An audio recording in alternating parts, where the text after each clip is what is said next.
bend the knee. Prepare a raven. We need to send word to Mira in King's Landing at once.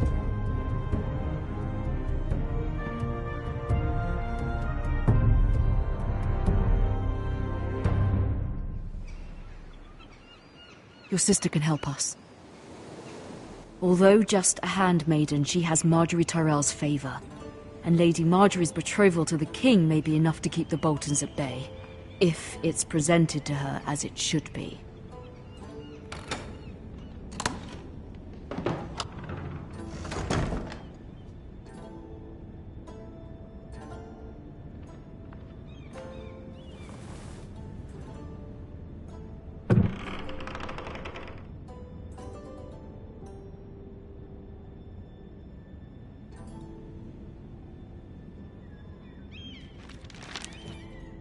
Father.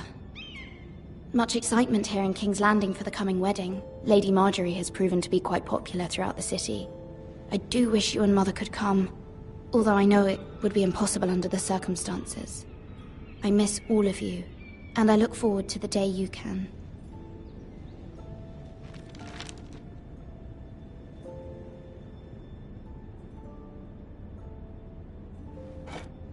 Ethan made this for me.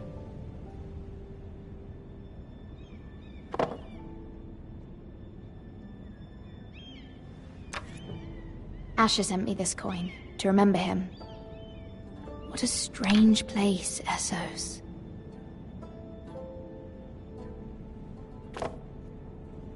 It was very kind of Lady Marjorie to give this to me. It once belonged to Lady Elena.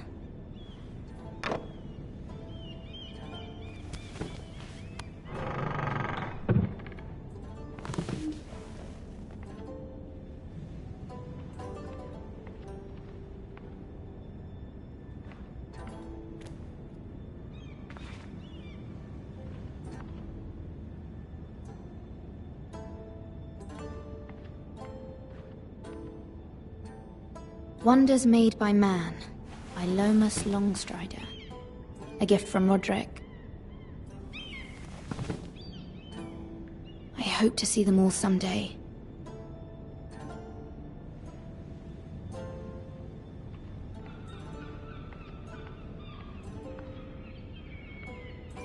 King's Landing.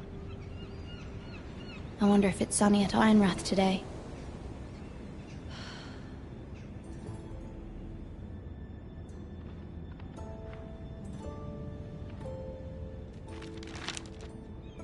It troubles me to even ask this of you, but you must appeal to Lady Marjorie to intervene on our behalf. She is our best hope, and can be a powerful ally, especially now when your family so desperately needs her help.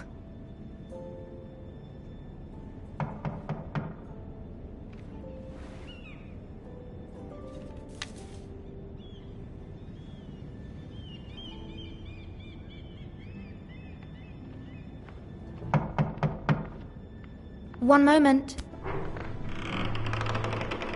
Oh, sorry, milady. I didn't mean to disturb you. I can come back later if you'd like. No, it's fine. Come in.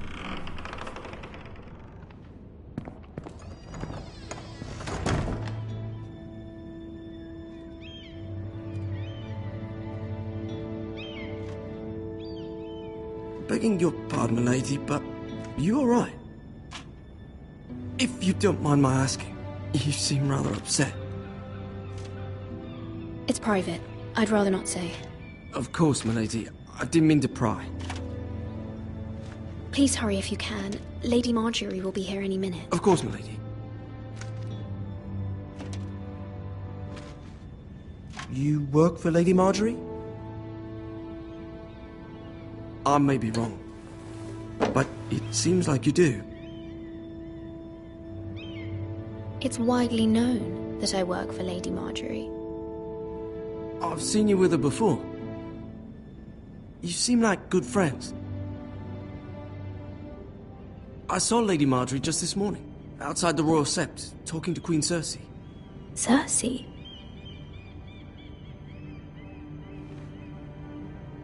They appeared to be having some sort of disagreement. I couldn't hear much, but... You were eavesdropping? No, not at all. I was just passing by and I heard them arguing about House Forrester and... House Forrester?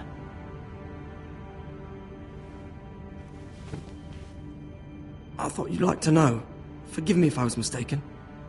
I hope you're not in any kind of trouble. Most people don't tend to notice a call boy.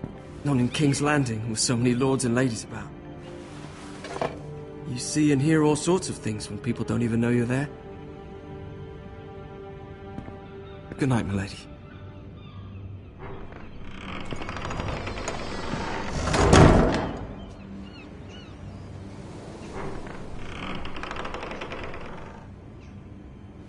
Lady Marjorie, you're early. I was hoping there would be time for us to talk. Come, there's something we must discuss.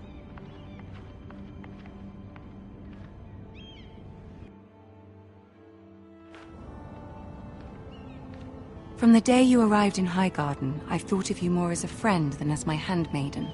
A dear friend, in fact. Thank you, my lady. And you know how I feel about what's happened to your family. I feel your pain as if it were my own. What you've suffered is beyond imagining. And your poor family as well. You're very kind, my lady. Of course, Mira, but you must not despair. We will get through this together. You must understand there are limits to what I can say, especially here in King's Landing, now that I am to be queen. To have a handmaiden from the north whose family fought for Robb Stark. It raises questions at a time I can least afford. Cersei herself cornered me this morning outside the Royal Sept.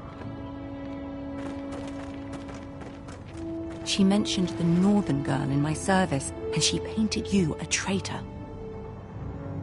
She was very pleased with herself. Her face was full of mirth as she said it. What does she intend to do? She intends to make you miserable, knowing that will make me miserable as well. She demands an audience. She wants an apology of some sort, for what I don't know, but she's waiting for us now, and I promised I would bring you to her. I wouldn't ask this of you if it were not important. I cannot afford any conflict with Cersei with the wedding so near. What do I say? Find a way to appease her. Humor her. Tell her what she wants to hear. See if the Queen Regent is ready to receive us.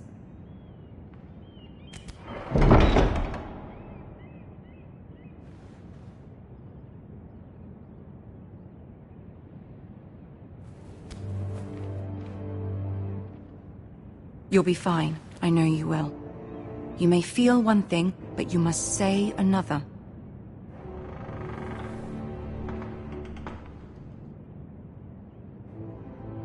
Good luck.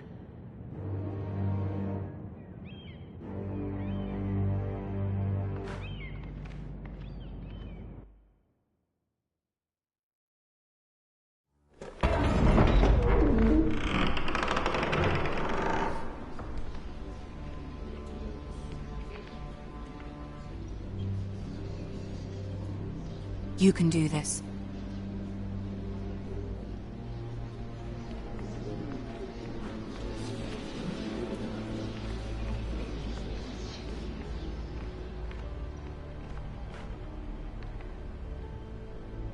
Ah, Lady Marjorie. Aren't you looking lovely this evening? Lord Tyrion. Your Grace? With your permission, allow me to introduce Lady Mira of House Forrester.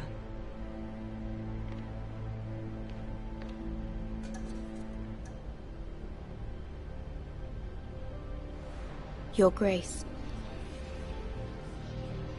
The girl knows her courtesies. Impressive. You may rise. House Forrester is a northern house loyal to the king. Are they? I beg your pardon, Your Grace. I wasn't talking to you. I want to hear from the girl. Is your family loyal to the king? Perhaps you should ask the new Lord Forrester. He's not here, is he? She is. House Forrester's loyalty to the crown never wavers, Your Grace. I see. And yet, for centuries the Forresters have been loyal bannermen to House Stark. A house of traitors.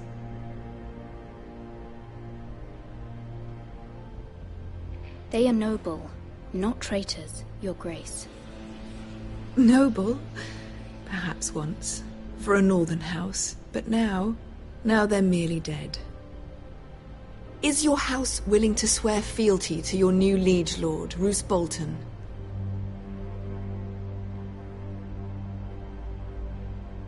Roose Bolton also served the Starks, Your Grace.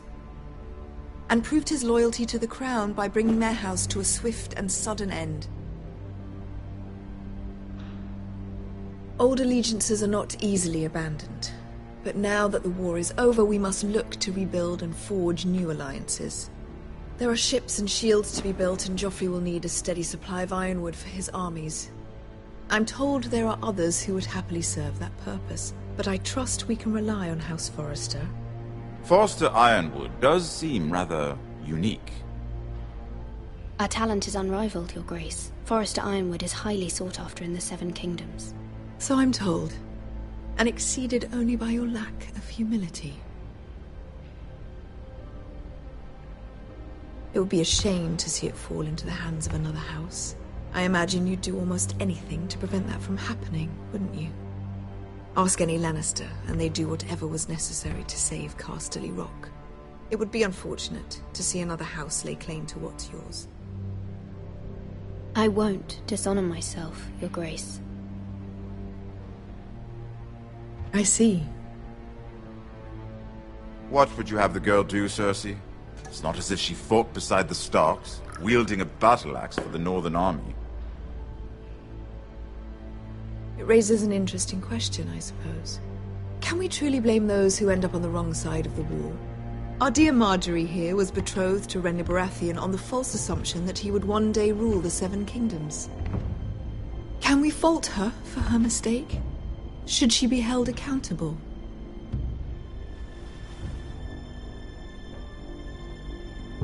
She was just following her heart, Your Grace. And the very same heart so quickly led her to my son. If there's a point to this, I hope you find it quickly. Loyalty can be such a hard thing to define. This city alone is filled with all sorts of ambitious opportunists looking to reinvent themselves, pretending to be something they're not. Who knows what lurks within their hearts? You are a girl from the north, here in service to Lady Marjorie. One can only assume her interests are yours. Yet loyalty to a king, that must be absolute, beyond question. And if your loyalties were to become conflicted between your king and the very person whom you serve, what would you do then? I'm sure she would... Let the girl answer the question. Go on. I must choose Marjorie, Your Grace. I serve at her pleasure. Clearly your handmaiden does not have her priorities straight. She is a threat to the crown, isn't she?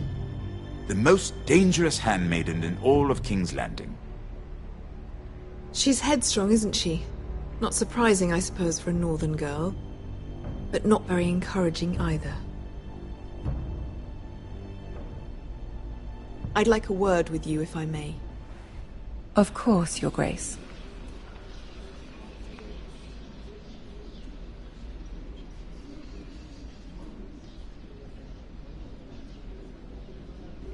I'll walk you out.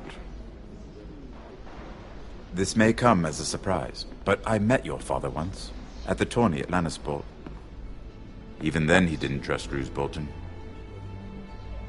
We only spoke briefly, but your father struck me as an honorable man. You have my condolences for his loss. These would be trying times for your family, even under the best of circumstances. Thank you, Lord Tyrion. That's very kind of you to say. You were brave to declare your loyalty to Lady Marjorie. No doubt she was pleased, but Cersei, she will not soon forget what you said. It was quite the first impression. I, of course, found it all highly entertaining. But it certainly wasn't what Cersei was expecting. I did it for Lady Marjorie. As you should. And of course she has your best interests at heart. My sister and I have our differences. She takes great pleasure in her little charades. I take mine in thwarting them.